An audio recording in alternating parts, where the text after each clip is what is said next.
ప్రభువు తానే ఎల్లప్పుడూ ప్రతి విధము చేతను మీకు సమాధానము అనుగ్రహించునుగాక. 2 తెస్సలోనికలకు రాసిన పత్రిక 3వ అధ్యాయం 16వ వచనము. దేవుడు సమాధానాధిపతి. సమాధానము ఆయన ద్వారానే కలుగుతుంది. నాకు వేరుగా ఉండి మీరేమి చేయలేరు అని దేవుని వాక్యంలో చూస్తున్నాము. మానవుని హృదయంలో, కుటుంబంలో, సమాజంలో, సర్వ ప్రపంచంలో సమాధానము లేదు, శాంతి లేదు, నెమ్మది లేదు. కేవలం సమాధాన అధిపతి యొద్దనే సమాధానము లభించును. ఆయన యొద్ద అడిగి పొందుకో.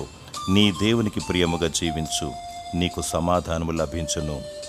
సర్వలోకములో సమాధానాన్ని పంచిపెట్టు. శత్రుత్వంతో నిండిన వ్యక్తులను సమాధానపరచువారు దేవుని కుమారులు, కుమార్తెలుగా ఉందురు. ఏ విధము చేతనైనను దేవుడు నీకు నిత్య సమాధానము దయచేయునుగాక. ఆమేన్.